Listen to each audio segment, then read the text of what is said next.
Stardate 10.29.2020. It's Halloween. Welcome to Star Trek Discovery Pod, a kind of smart, kind of funny podcast about new Star Trek and beyond. I'm your reluctant captain, Mike Garcia. With me on the view screen, we have Mariah Gossett and Grant Davis. Tonight, we're streaming the pod live on YouTube, Twitch, Facebook, and Twitter to review and break down Star Trek Discovery Season 3, Episode 3, People of Earth. Before we do that, Mariah, before you let everyone know how to support this podcast, can you let us know what your costume is? And then we'll go around the room. And Clyde should be here soon. I'm not sure if he's going to have a costume or not, but we'll see. We will see if he is up to par with all the amazing costumes on this screen.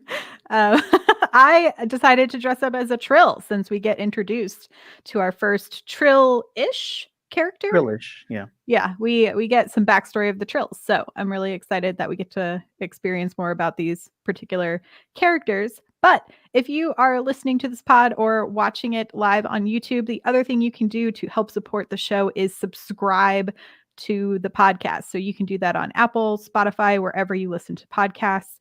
You can find links to all of that at StarTrekPod.co. I guess I should introduce what I'm wearing as well. Yeah.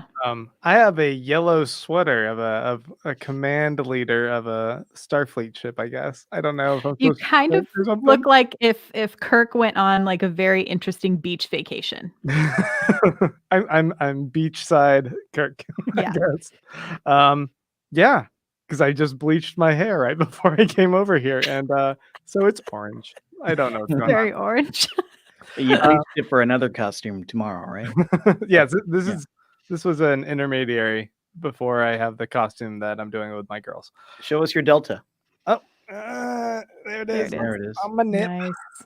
So, hey, I also want to remind you guys, very professionally, that you can help support this podcast over at patreon.com/StarTrekPod. That's the place you can go to easily make a per episode pledge. You give us whatever you're comfortable giving us, but we do have a special rewards package at the $2 level an episode. If you give us $2 an episode, in exchange, you can join us on our exclusive Slack channel where we talk all things Trek. We would love to have you guys come by and join us. We have a great gang of lovable, friendly, inclusive Trekkies, and you can be part of the crew. We do bonus exclusive content for you occasionally where we will review some of the original movies and some of the J.J. Abrams movies. We've been doing some special Badass Women of Trek series and 7 of 9 series, doing deep dives into some other little back episodes and just some other little fun exclusive chat things. Like we did a quiz last week where we found out which of the Star Trek Discovery crew we were, and I hated my results. But you have to be a subscriber to our Patreon to know what they are. I'm not going to tell you. I retook the quiz, so I got someone else. I changed my answers a bit. Did you get the Tribble? I ended up with a Tribble, and I was like, I'm perfect. Now. That's all I need. I'm Perfect. just I'm furball, and I multiply, and I'm annoying. Once again, that's patreon.com/StarTrekPod. We appreciate all of your support. Hey, and since Clyde isn't here yet, but we have been told he is on his way, I want to remind everyone to take part in the live chat. If you're watching us live on YouTube or wherever, just type the word pod in all caps if you want us to check out your comment and maybe mention it on the pod later. And if you haven't guessed, I don't know how you couldn't know. I'm dressed as it's all DIY. Oh, really? It's all DIY. This is not from a store. I am dressed as Counselor Deanna Troi. Because we all need a therapist. From TNG, because we all need a therapist. After looking at you, I think I need a therapist. And I have my Delta. Right here. On what? On my purple uniform. What is that purple uniform, please? Can you pan out it? Oh, it's a bag. You're wearing a bag around your neck. A reasonable shopping bag. Reasonable shopping bag from my wife's OBGYN. It is the ultimate in reduce, reuse, recycle, which I feel like is in canon with Trek. So That's exactly. Okay, real quick before we dive into People of Earth, I want to take a sec to celebrate the season 4 renewal Whoop, whoop. of Star Trek Discovery.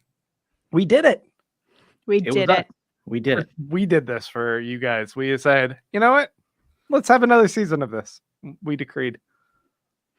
Go I ahead. feel like I knew this a while ago because there was like pictures. I follow a lot of Twitter accounts of like filming in Toronto. And once Toronto was like, let's start filming again, there was already a sign on like one of the lots that was like Star Trek Discovery this way. Like, Did I miss a memo?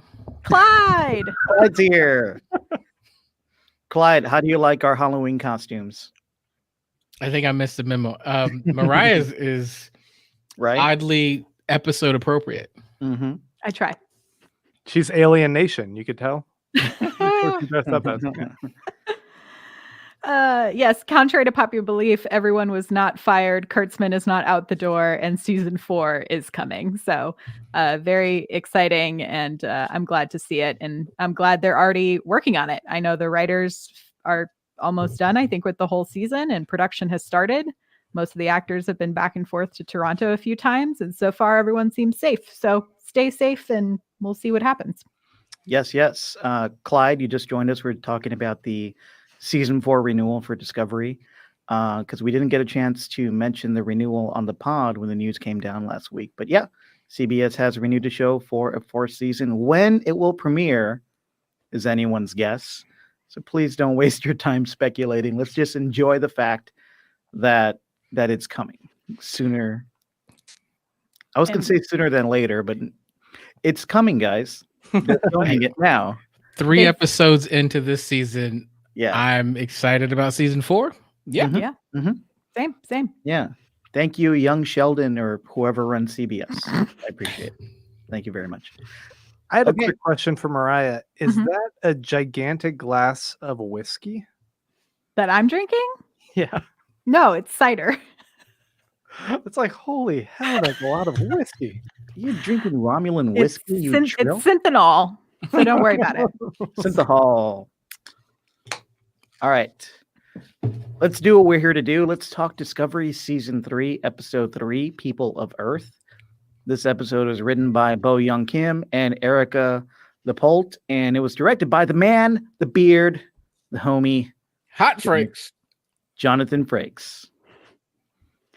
But we what is it? Oh, it's the one where Discovery meets up with Burnham in the future, right? Yes, and we see that Earth has a more isolationist bent than the Earth from the 23rd century. So let's get into it. This is Star Trek Discovery Pod. We don't give you hot takes. We give you hot frakes. Hot freaks! He's in the studio tonight, folks, so we get a full hot frake. My kids are not just on the other Nope. side of this wall. I apologize to your ears, but I went for it there. I Gotta appreciate do you it. backing away from the mic, though. Yeah, this time I remembered. Oh, you Appreciate it. don't do that. Jeez. All right. Who wants to give me their hot frake first? I can go for it. I really enjoyed this episode. It really felt almost like an original series episode in that we have, a mission where our crew is going to a possibly hostile planet that we don't know much about anymore. Seemingly, we have an idea of what we're going to encounter as the audience. We think we know what it's going to be, but instead, we get to see Saru be an alien who brokers a peace treaty between humans who can't figure this shit out. And so I really appreciated both the back references to that and then also, the sort of fresh take on the idea that humans aren't the ultimate like peacekeepers of the galaxy. So I enjoyed that. I also really liked Giorgio being like Mama Giorgio when Books beams over and is essentially giving him like the rundown of you're dating my daughter sort of situation and like the hard line of questioning. And yeah, I mean, ultimately I got really excited when the crew is all back together. I'm interested to see this newer Michael that's maybe a little more loosey-goosey. And the interaction between her and Book, like the sexual tension is palpable and I am ready. It's high. I'm so ready for it. And Yeah, like I theories said in about our discussion, like I said in our discussion of the premiere, I want to see that. we wanna want to see it all. give the people what they want. I mean, we also already got him shirtless again. They know what we want. That uniform was so tight. So tight. got some And thirsty people on the pod today. and I also really liked the feeling, like how familiar they are with each other at this point. Like when they're on his ship and they're doing the whole rundown of like, it almost felt like Ocean's 8, you know, they're like going over all of the bad stuff they'd done in the past, trying to figure out the best way to manipulate their current situation. So overall, I really enjoyed this episode. There were some cheeseball moments. There were some moments I felt like Saru and Michael were getting married and they were exchanging vows, but I was here for it. So I'll go next. I was a little mixed on this one, but overall, it won me over with its Star Trekkiness.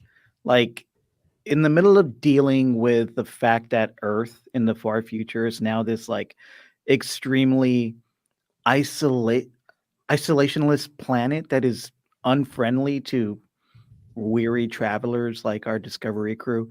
Saru and the crew do so much good with some old-fashioned Federation diplomacy and tolerance by conveying those Starfleet values. Justice, tolerance, friendship, humility, compassion, intelligence.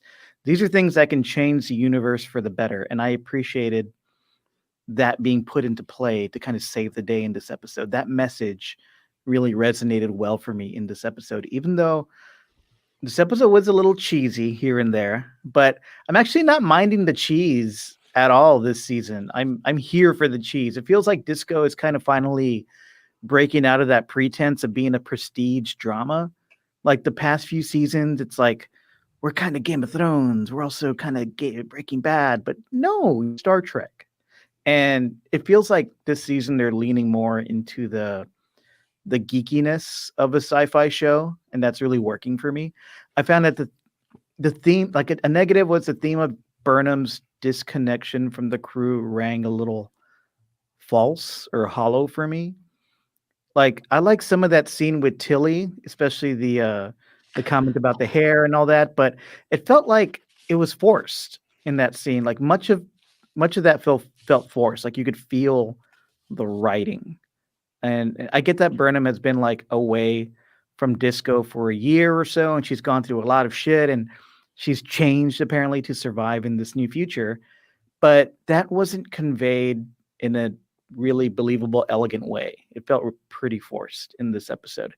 It felt like that's going to come into play with the plot, and the character is following the plot, or the plot's dictating the character. It didn't feel natural. I loved seeing Saru be captain. He's finally captain. I think he was the MVP of this episode. Great job, Doug Jones. I loved meeting Adira, the tween menace, as Stamets referred to them, and a warm welcome to Blue Del Barrio, our newest Star Trek cast member. I think they did a great job in this ep. I found Adira lovable and kind and smart, and I want to know more. Overall, enjoyed it. Clyde, do you want to go next? You want me to go next? You're muted, buddy. I'll go next then. Go ahead, Grant. I was going to jump in there, but you got it. Yeah. Have that. I like this episode a lot. I think Mariah, I don't know that I thought it was a lot like the original series, but it did feel like it was familiar in terms of the pacing. It felt more episodic than maybe any other episode in Discovery. Like we had a conflict, they solved it in a very Starfleet way. I know that previously I've said I don't know about Saru as captain, but I liked it. Like I liked him being captain, and I felt if nothing else, it's because, and we've said this before, Burnham's going to have more fun and be more impactful not sitting in that chair. And that was really clear. And I love the way that we got to see inside her psyche a bit through the use of Giorgio, and how Giorgio was able to help us understand that it's been a year. she's gotten a little taste of that freedom, that not playing by the book. And for Burnham, who was raised a Vulcan, even though she's a human, she's always played by the book, always done exactly what you think she should do. Now she's really getting played by the book. Look, I see what you did there.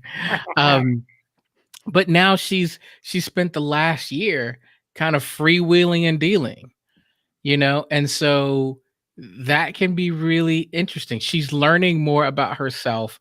She's trying to figure that out. So I'm excited of what that looks like.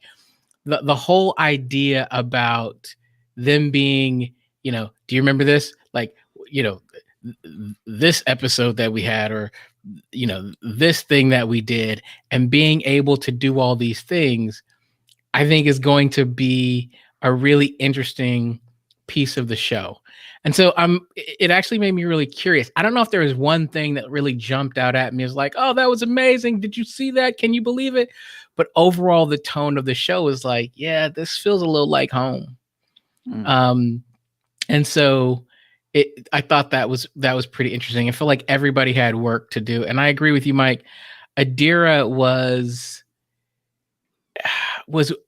it was a breath of fresh air, and the fact that I feel like what is Star Trek without a young genius, right? Like there's always a young genius somewhere, and now we have it. And so I thought that was nice. I like to see, what they're going to add. And I think you got to have a trill. Like that's an amazing piece of wisdom in a really immature package. So I love it. I think I thought this was a good episode.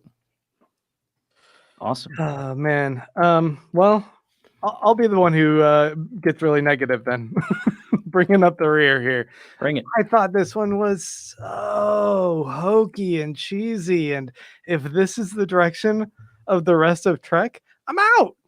I signed up for the Game of Thrones Breaking Bad shit, Mike. I don't know if I want this. You know what? I thought it was cool to see where Earth was at and see the relationship that it's become this really isolationist planet, but it is self-sufficient in this regard. It kind of gave me some vibes of this. This whole future society gave me real strong vibes of what's that book called? The Dark Forest, part of that Three Body Problem trilogy, where they're talking about in space everyone is silent because everyone knows that everyone else could attack them, so everyone just hides on their own planet and tries to make themselves as quiet as possible. That's why space is silent, because you make yourself known, other people are going to take you out before you could potentially take them out. It's a very terrifying war reality is what space is. And this is what that sci-fi book, which I think just got picked up and is being made by Benioff and Weiss as their new show. So Game of Thrones. But I liked seeing that this is the direction they took Earth, and that they're probably going to work to pull them back from that and reignite Starfleet. The 16-year-old Wunderkind I thought was cool joining the cast. I like that a lot. The chemistry between Burnham and Book is fantastic, and every time they're relating with each other, I just can't get enough of those scenes. That said, there were problems. I thought there's a lot of hokey cheesiness going on. The whole battle with Wen being quickly resolved with this, hey, you two just need to sit down and have a good chat, guys. This is a feel-good moment. I thought how that all played out, it just kind of undercut all of the tension and all of the drama, and then became like an ABC or Hallmark kind of family moment that I wasn't feeling. And then they upped the ante, because Stamets Danny Tanner strolls in to, I don't know what that music was on in the background, but it's like do do do do do. Hey DJ, come sit down on the bed. Let's have a chat about you acting up and putting this tracking device on our ship. We can't have that, DJ. Oh, I'm sorry, Dad. Full House moment or whatever. We just got to open communicate again. Followed by all of the other people being on the Earth by the tree, with all the shots of them just like you know what? Everything worked out and it's great. And then they do this zoom out moment. Everywhere you look, I know. I Was just it like, just because it was San Francisco that it felt like? when you're lost out there and you're all alone. there was, oh man, can I find out what it was? There was this part of the episode where they leave Earth. You're not welcome here, is what when they talk to Earth, and how that was followed by this dun dun dun dun, where everyone's giving nervous glances at each other, and the swell of music before they cut to a commercial break. How much of this episode was just a 90s episode? Everything felt very 90s, felt very dated, I and very mean, saccharine to me. let's remember who directed this episode. This is a very Break- To break- take break. to take breaks. And so here's the thing. I have loved lots of episodes that Jonathan Frakes has directed. I will say there was a couple of scenes where I was like, I would have asked for one more take, like personally. And a lot of them are some of the scenes you pointed out, Grant. Like I will say up front though, the line that cake is eternal will forever be my favorite line of dialogue. It cannot That's a be good taken line. away. Cake That was a great line. cake is eternal. There were some heavy-handed ones as well, as Mike was pointing out, though. Right, like the dandelion metaphor. I was like, but Tilly, you've only been separated from Burnham for like 48 hours. Whereas Burnham has been gone for a year from seeing anybody. So to me, her like Burnham's emotional, like, oh, this all feels familiar, but it doesn't work in this universe. Like internal conflict works for me.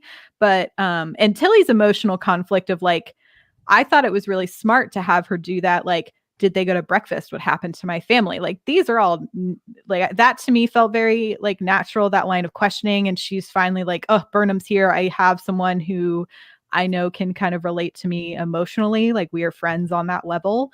Mhm. So that conversation felt right to me. But that thing about the dandelion, I was like, but she hasn't been gone from you for that long. Or I just felt like it needed a little tweaking for me to understand where they were trying to go with that. But I don't know, like some of the like before commercial break, like dun-duns, I think they just happen in TV now.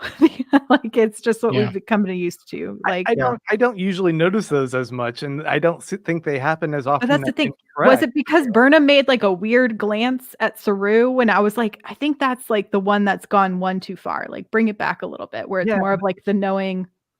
Like It I felt- can't act, so don't have me make the facial Oh, expression. when But he was being knighted as captain, and she's like well, staring at him with joy.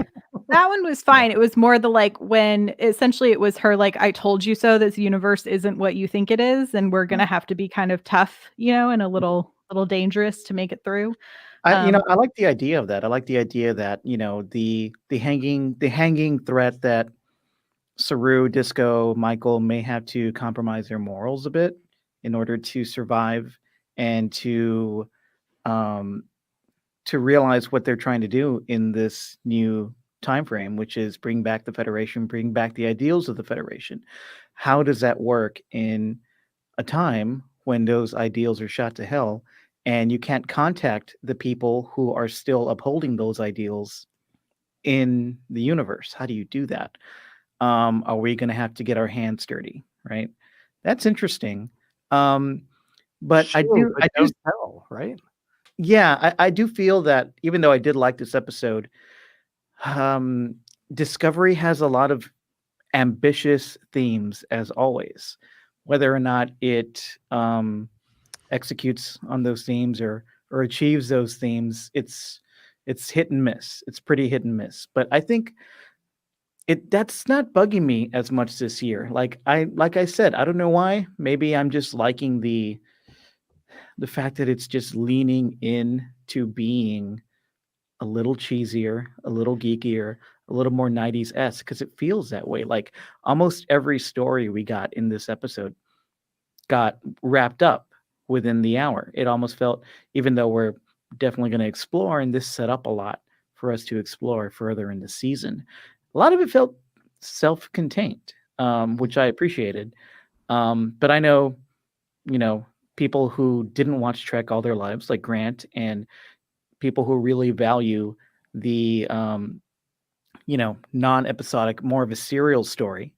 Maybe they're not going to dig the fact that Disco is leaning more into maybe more self-contained stories and more not as serious a tone as it was in season 1 and season 2. I'm kind of here for it. I still feel like the show is trying to find itself, especially after the soft reboot of season 3, episode 1. And I think sometime during this season or the 4th season, we'll finally get a tone that'll really work all the way through a season. At least I'm hoping so. But right now I'm having fun watching the show develop still, and I'm liking the goofier tone. I think Mike, correct me if I'm wrong. Didn't he write a couple novels or Star Trek novels or something like that? Maybe, I'm not sure. Each season feels like it's its own book, right? Where I think when we look at previous Star Trek series, really all of them, they felt like they were one long continuous television show. And each year things would, we were used to seeing, would just be upped a little bit, right? Set design was up. You'd have some new characters, but the pacing was typically the same. The themes were typically the same. The structure was typically the same. What we've gotten is, I look now, we're 3 episodes in, and 3 seasons. Each season has been radically different. Mm-hmm. They've really been their own novel, their own journey.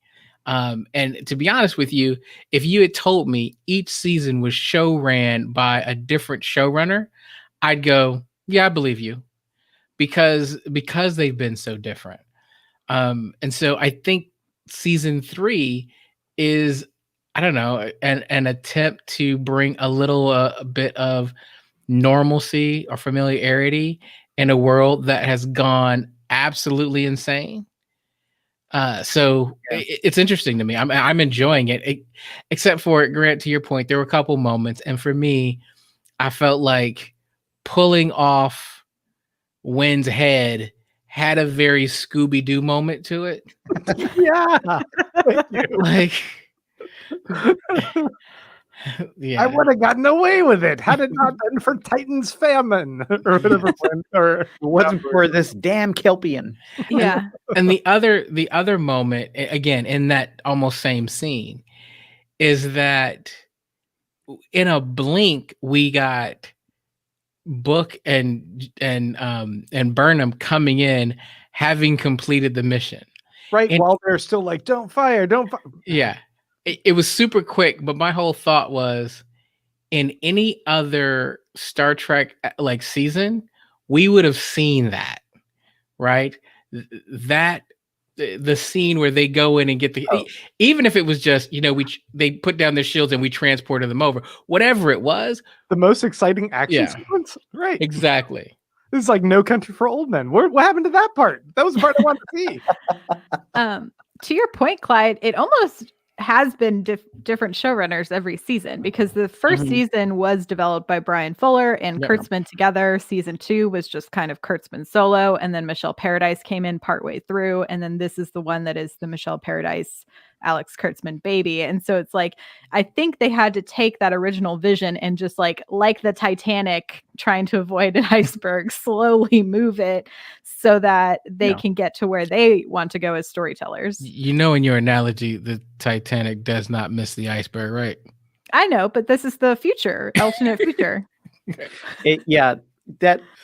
That's at the heart of this show. It's always kind of been, even though the show got greenlit, it got developed, we're in season 3, the show's kind of always been in development hell, because Brian Fuller initially pitched the show as something like the new Fargo or American Horror Story, an anthology series where we get a different crew and a different time frame of Trek every season. They said, no, what's one of your ideas for a season? We're going to do that for the whole series. So they changed it to what we have now.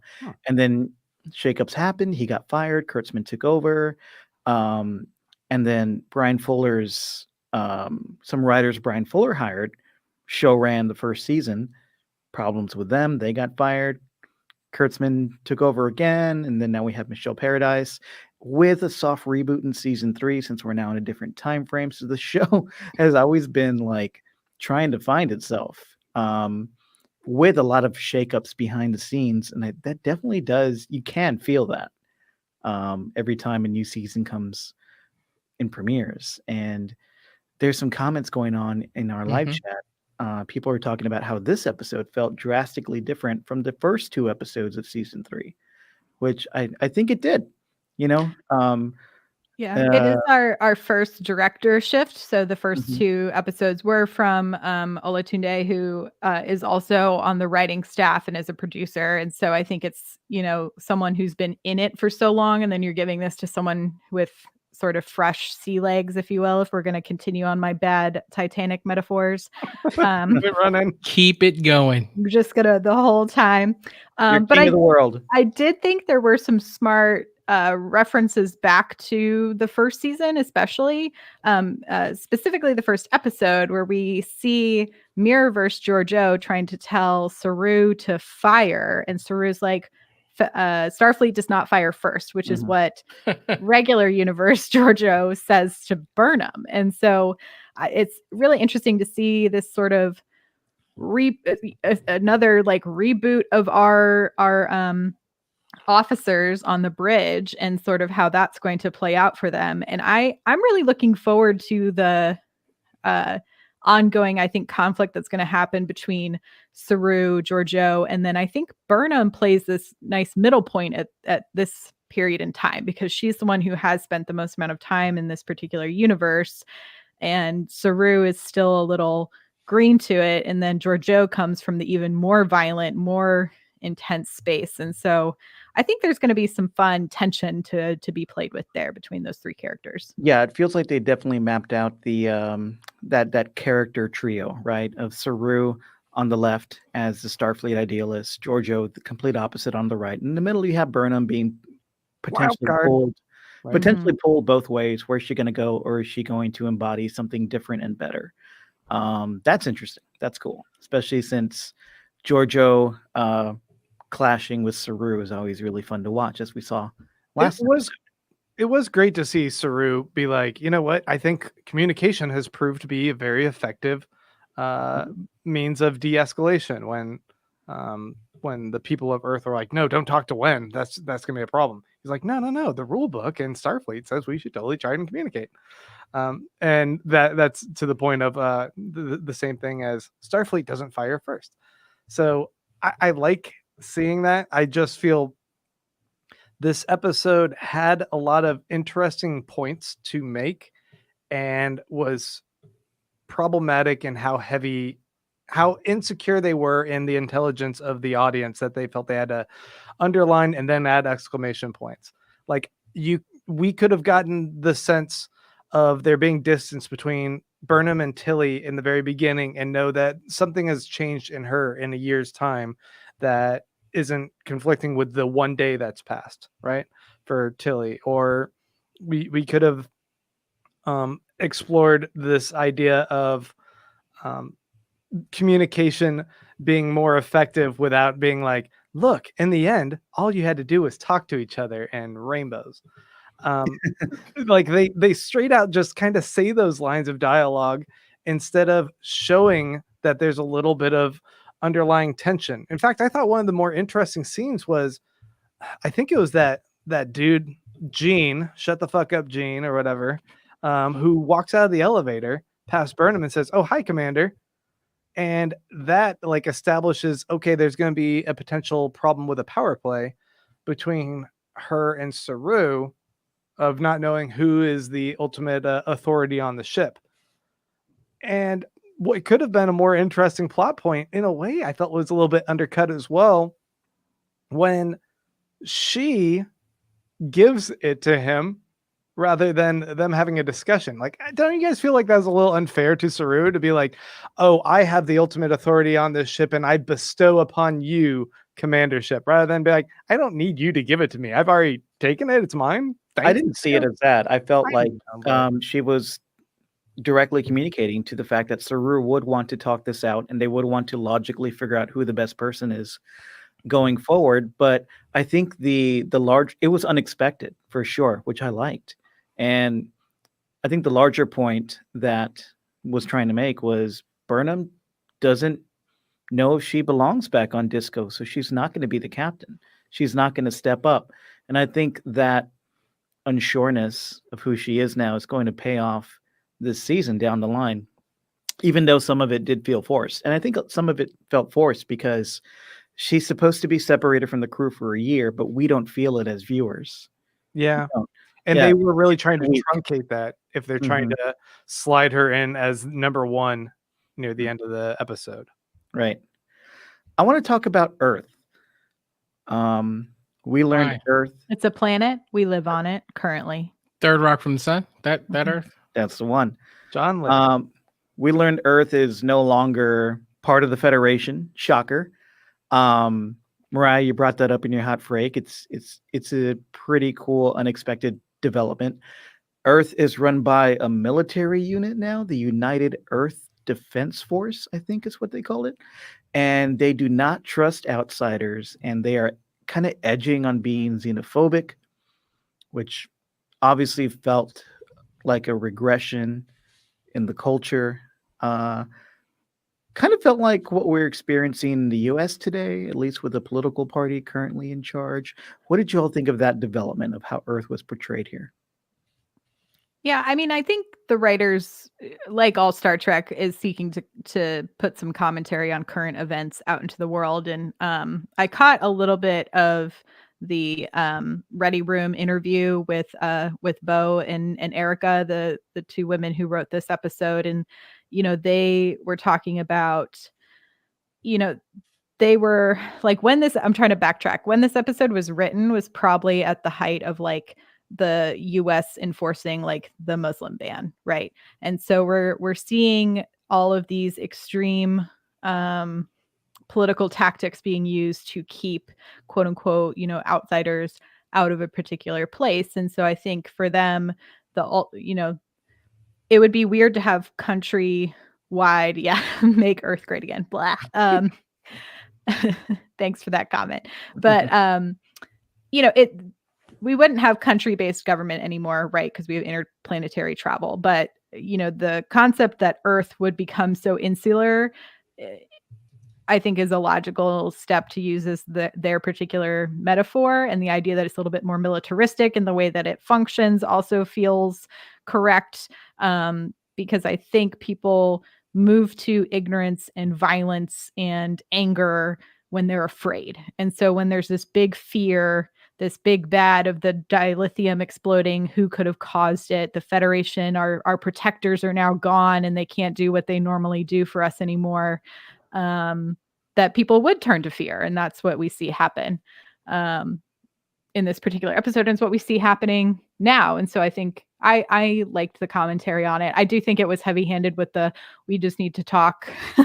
But again, it was, I think if this was written at this point now in history, it might have been a little bit different than what we got. But I think for what they were trying to commentate on I enjoyed it anyway. Lessons, magical rainbows, the more you know, all of the things. LeVar Burton, open up a book, look inside. It definitely felt like realistic and believable as a trajectory that the Earth might go on, especially with a bunch of resources being depleted and then not necessarily having that strength. So you become isolationist. You pull in and you defend what you can, and you become more and more afraid of exploring and going outside. So very apt metaphor for current events. And I thought how that was handled was done pretty well, with the exception of what I've already, whined about. Clyde, did you expect us to see Earth like it was depicted in this episode? I'm not sure what I expected. This is the first Earth where Starfleet Academy in San Francisco hasn't been this mecca that everyone makes this pilgrimage to at some point. And what we got was we still got kind of the young, officers doing that pilgrim to, and sitting inside the tree and, or sitting out, in front of the tree. So we still got a little bit that, but Star Trek has this long history of going back to Starfleet Academy and seeing professors and walking and doing all this other stuff. And this was different. And so it was saying, with everything else that we've seen, I expected some different. I didn't know exactly how different. I think the isolationist makes sense to Mariah's point. People do interesting things when they're afraid. And so rather, this is a completely different turn of Earth, where you think about Earth as explorers and going out from this central base. I think a lot like the US, where Earth has felt like it is so far from the other warring factions that gives us some sense of safety, right? Because when you think about it, the only race that has ever really tried to attack Earth has been the Borg, right? It just seems like Earth is so far away. And the Dominion. But Earth has been so far away that it has not been worth it. Khan, I believe, took a pretty big swipe, whatever The whale boat. alien he was. Okay. We're gonna roll out a bunch of them. It's all of them. To say, my point is the same. This is going to be another instant clip. Is that this this feels like, for the first time, Earth felt like they were being constantly attacked, and rather than having this freedom to go out and fight people on their turf, they had to pull back and protect themselves. So I thought it was an interesting take. I thought it was kind of fascinating. I was interested in the shield technology. I thought that was kind of cool. Also the turn of events at the end of this episode, where was when from Titan? Mm-hmm. Okay, the moon, not the moon. The moon, yeah, the moon Titan. The move toward reigniting that relationship between Earth and Titan, I think, will be a fascinating step in them moving back out to having more curiosity and exploring regions rather than just protecting themselves, especially as that was their biggest aggressor, right? Wen was the one who was attacking them, and if they're now allies, they're kind of retaking the solar system, and from there they can kind of expand outward and maybe be once again a home base for Starfleet. Yeah. Who do y'all think is like the Starfleet people at this point? Is it like the Vulcans still carrying the torch? Do we think in some crazy twist of events, which would be kind of fun, like the Romulans are in the Federation now? Klingons. The Klingons could be in charge. That could be really interesting. I don't think it'll be the Borg because I saw no cybernetics. So I hope it's a combination of a new species we haven't seen on Trek and a classic species like the Vulcans or Romulans. That would be interesting. Yeah. So I say Klingon. I say Klingon because I'm wondering if the seeds that Discovery planted with L'Rell, will that bear fruit in the future? It did, baby. We got Worf. L'Rell begot Worf. You remember? And Torres. And Torres.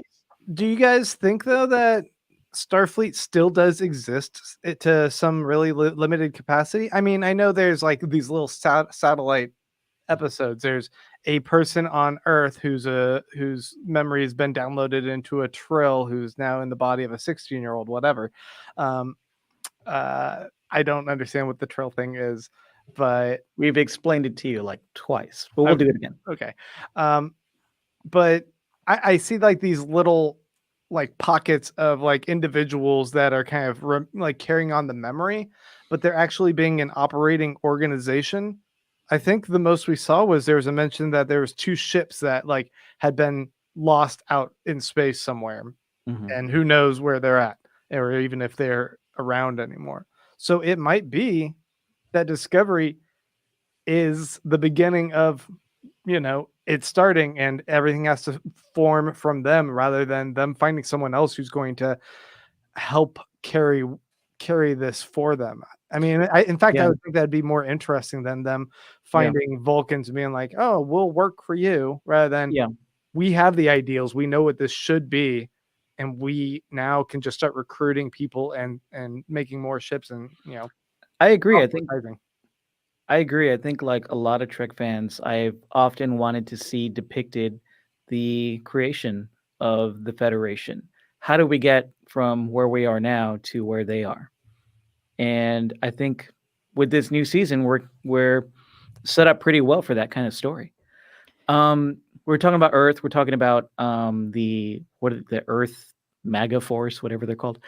Let's talk about Adira because she was part of this military force, and she was a bright spot in it. She only joined because she was waiting for a Starfleet ship to come, and she wanted to leave with a Starfleet ship, and it finally happened for her. So, Adira is played by Blue Del Barrio, Mhm. a non-binary actor, and according to the Disco team that some of us have read about, Adira identifies as non-binary and trans. But refreshingly, that wasn't specified in this episode, like her or their introductory episode. And I think they did use she, her pronouns for Adira in this, but Yeah. Adira was just allowed to be and exist and take part in the episode without the character's gender coming into play at the forefront. I thought that was really great. Yeah, and I think Blue is very young in general, is playing a 16-year-old, but they are also, I think, like just graduated from acting school, so is maybe 21, 22 years old. So one of our youngest cast members for sure. And they said in an interview, I thought this quote, Mike, you grabbed this, but I agree that this is a great insight into this particular character and what we're going to see this series. Blue said, "It was really important to me that I care a lot about an accurate representation for Adira, and trans representation especially, because I wasn't yet fully out to a lot of my family and some of my friends still, and I didn't feel comfortable right off the bat having everyone use they them pronouns for Adira because I also wasn't out to everyone. So I wanted to wait until I really was, and until I was in a place where I could talk to my family and my friends and tell them who I was. And at that point, I could then feel that this is now an accurate way for me to represent Adira on screen as well, because I would be there too. I didn't want to rush it. I didn't want to put pressure on myself. I just wanted it to be as honest as possible because there are so few trans characters on screen, and I wanted to make this character as transparent to my own experience as possible, because we don't see a lot of trans characters on screen who are questioning, who may not be completely out, talking to everyone about how they're feeling about themselves. And so, me personally, I think that's, so mature and so powerful for this actor to have the wherewithal to essentially, and cheers to the Discovery creative team who are willing to go on this journey with them and essentially be like, oh, as you are changing and transitioning, we'll also build that into your character. And it makes sense because they're actually human, not Trill, but have been selected as a host by a Trill symbiote. And so this is going to be a really interesting portrayal.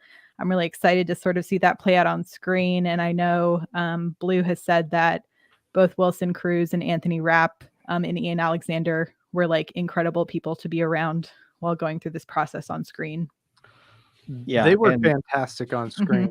Mhm. I was definitely confused by because hearing the reports in advance, I thought that right up front they were going to be presented as a non-binary character. So having Stamets and Tilly say she and her like repeatedly, and then later I think there's other references that some of the Mhm. other characters said. I was like, did I confuse that the character was going to be non-binary like for the show? But I guess if there's going to be that transition period, I think that'll be interesting to see how that's explored.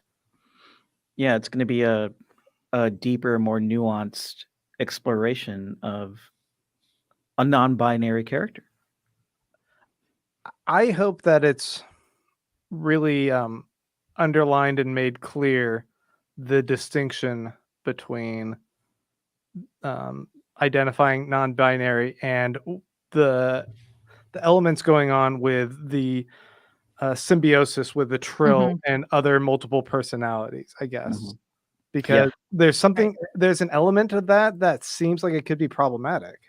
Yeah, that's come up in Star Trek before in DS9 with the character of Jadzia Dax, who was a Trill who had a symbiote, and the symbiote had been inside male host before. And whenever there was a queer story with Jadzia here and there, it was always coded. You know, it was always a little questionable.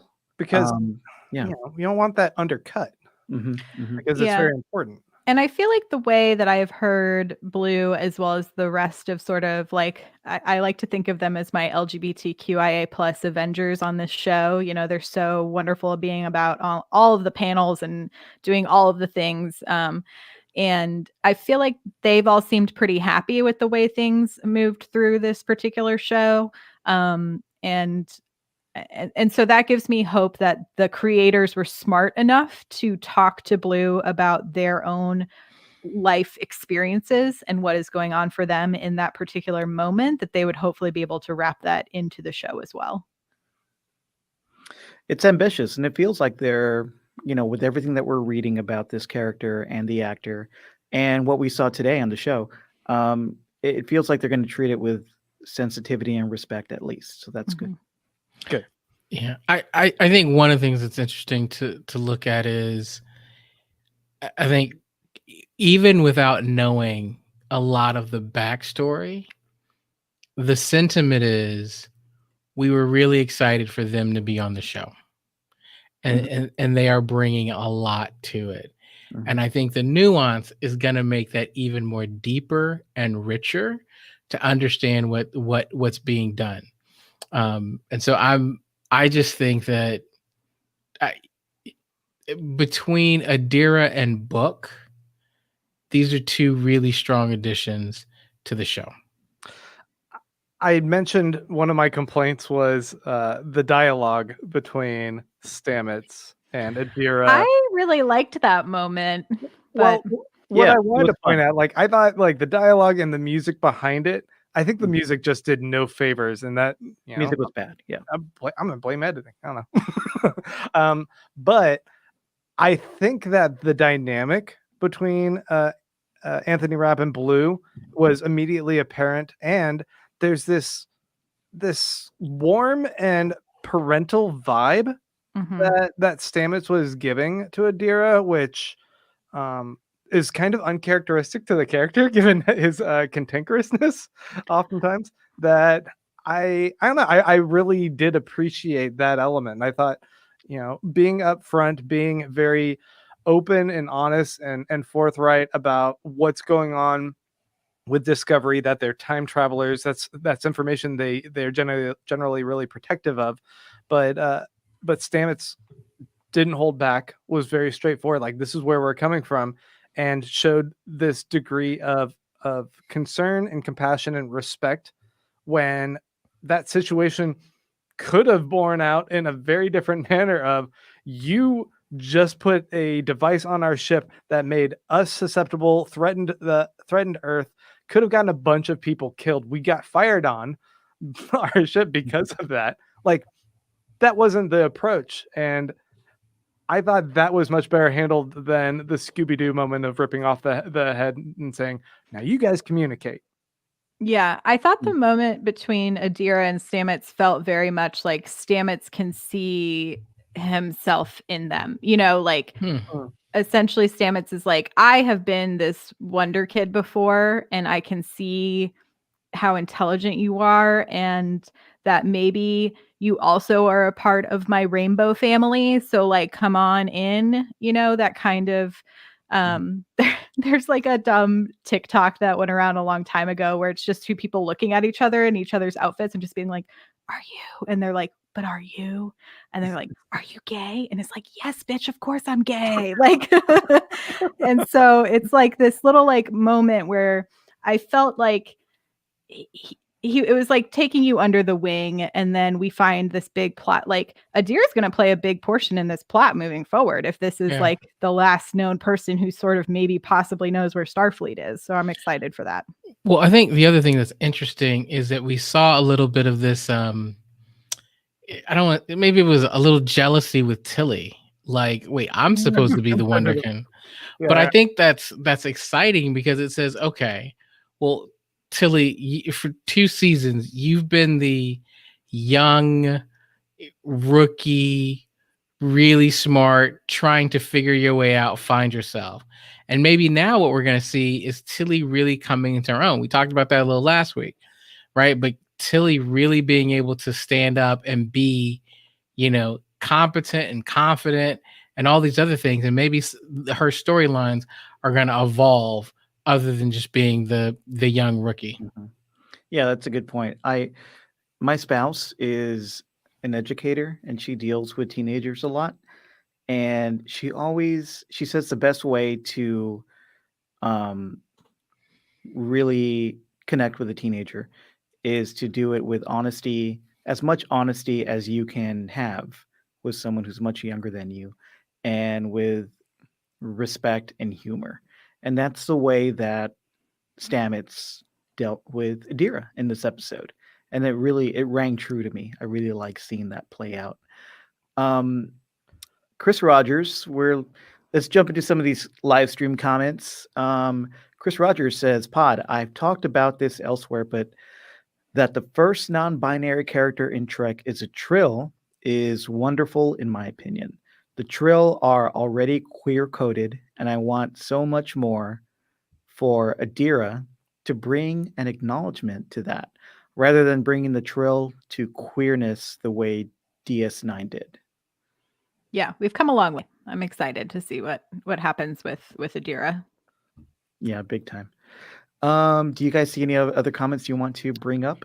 Well, I definitely wanted to talk a little bit more about Book and Burnham. Yeah, because I feel like that's an area always we didn't get to address fully. And burn those books, baby. First question I have to you guys is, he seems very defensive toward Georgiou about whether or not they hooked up, and says no, we actually haven't.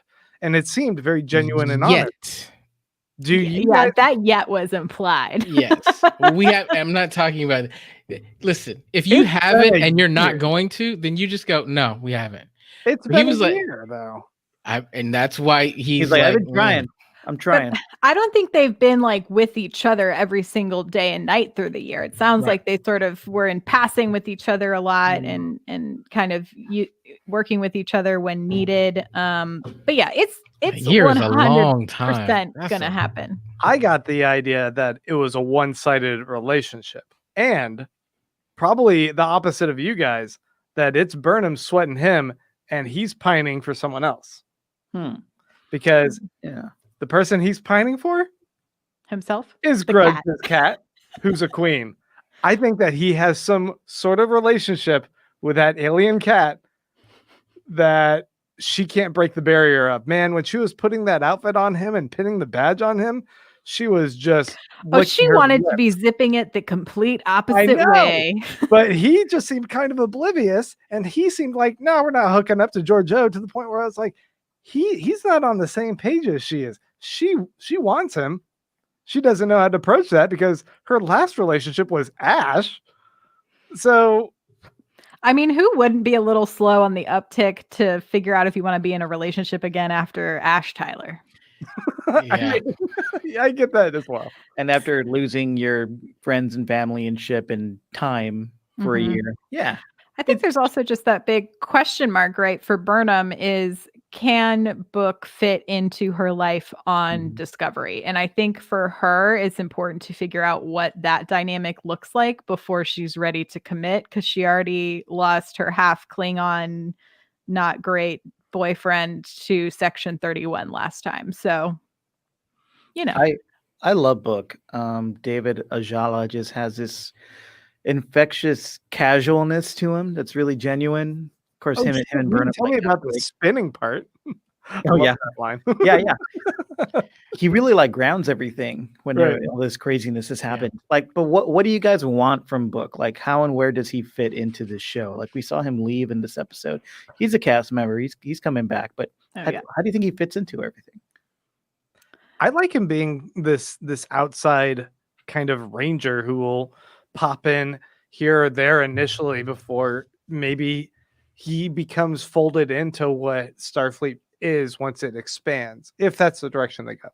I mean, that's kind of our hope, or at least my hope, is that they'll be like, yeah, we're going to rebuild Starfleet, and he'll realize that there is a place for him and the good he can do with his own personal mission of protecting other creatures that is applicable to the ideals of Starfleet.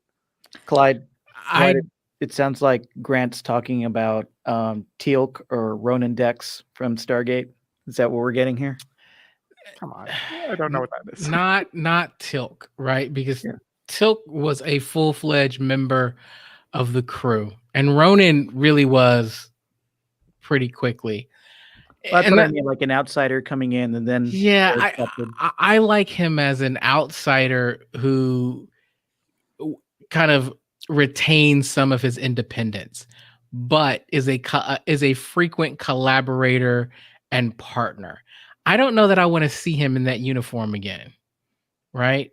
At least not yet. I think there's some power for him being outside. I'm not gonna do that. Outside of Starfleet. It did feel a little bit awkward, right? Him being in that uniform didn't feel like the swagger of his character. It's because we all just want to see him with no clothes on. We can all agree. I was trying not to go there, but I knew Mariah would. So you're welcome. He looked good in the uniform, but he definitely looks better in his, like, what are they called? Not smugglers. Oh, yeah. In that outfit, yeah. I think he could be an interesting, perhaps he does get eventually folded into something, a part of Starfleet. I don't think he's going to be like a crew member on a starship, but he already has all of this experience working on rescuing, these endangered species. And so perhaps he is then someone who sort of becomes like a team member on that's working on something like that, right? Yeah. P.W. Gregory says, Book and Burnham, yeah, we get it. But what about Georgiou and Linus, though? We didn't see a follow through with that this episode. Did it happen? Did it happen? What's going on with Georgiou and Linus? Hey, Mike, Sardonyx asked, do you think Detmer's PTSD is going to be an ongoing storyline? That's the thing with Detmer. In this episode, she pushes back on Saru's orders like twice, and it felt like she was afraid. So is it PTSD? Is it control? We don't know. What's up with Detmer?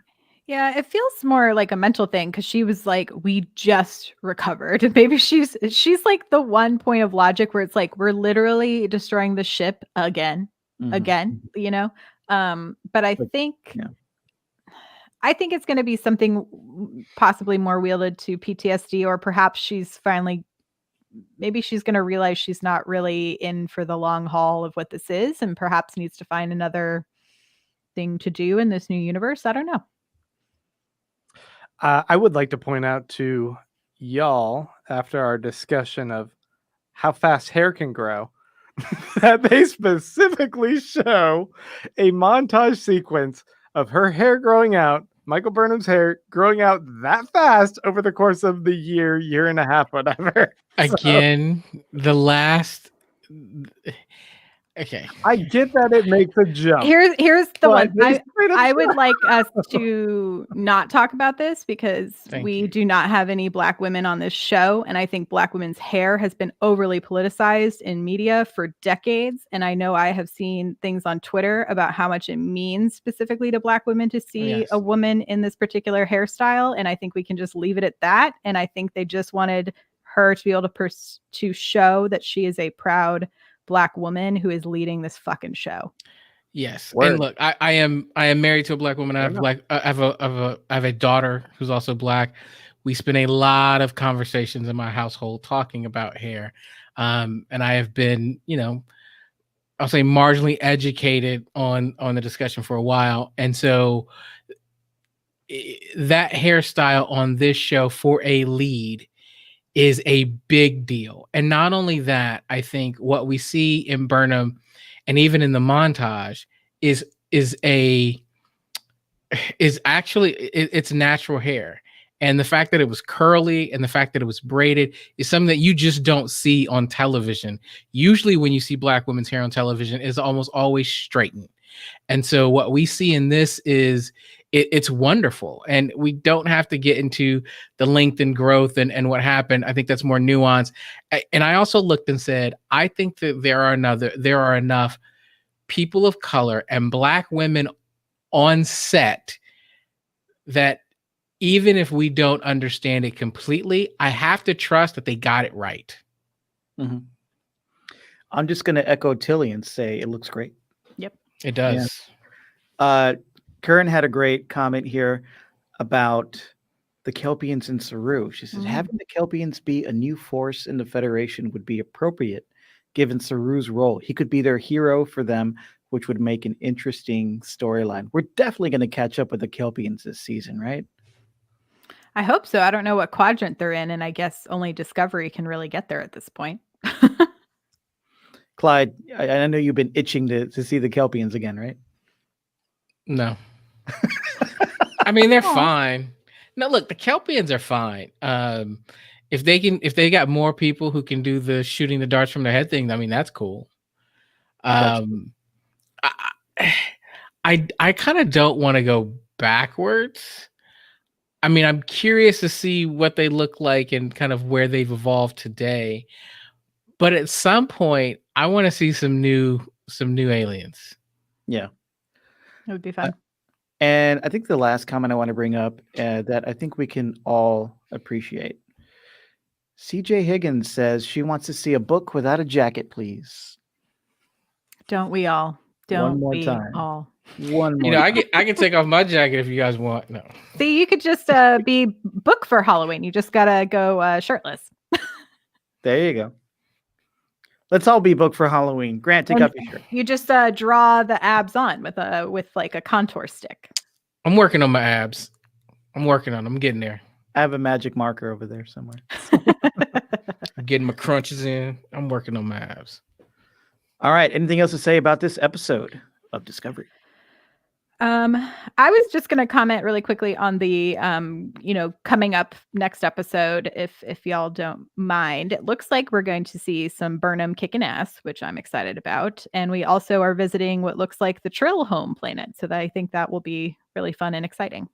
Yeah, it looked like Burnham was being dipped into the Trill pool. I don't remember the name for it, but that's basically where all the symbiote pool, where all the symbiotes exist, and you can commune with them. So I don't ever think we've seen a human do that. I know Riker in one episode of TNG hosted a Trill himself. Oh, yes, he did. Yeah, so Right. Adira is not the first to do that in Trek canon, but I think he only did it for a very short amount of time, and it was not good. So, I think you're using host differently than I was using host because Riker hosted many a Trill. oh, is that what you meant? That Just was saying. all right. I think that one of my last thoughts is that Burnham taking over the number one spot at the end seemed like a sort of a misstep for everything else that they had set up in the episode of her being distant, pulling away, learning how to survive without them, and operating with a certain degree of freedom and autonomy that was unrelated to them. For her to step back in and be like, yeah, I'll take that.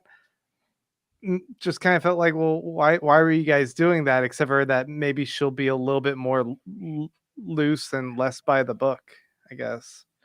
Yeah, Or more by the book. I'm sorry, I had to do it. And more loose. It did feel like the show is trying to get back on course or set everything back to normal, kind of like a sitcom at the end of a sitcom, like, oh, Burnham's back in place, which you don't really want. But I still think that her apparent disconnection from the ship for a year is going to be an issue coming up. Yeah, that's a good point. All right. Join us every Thursday at 9 p.m. for Star Trek Discovery Pod Live. And we will be back next Thursday talking about season 3, episode 4. I'm just realizing I didn't write an outro for this, but that's fine. We'll figure it out. We'll figure it out.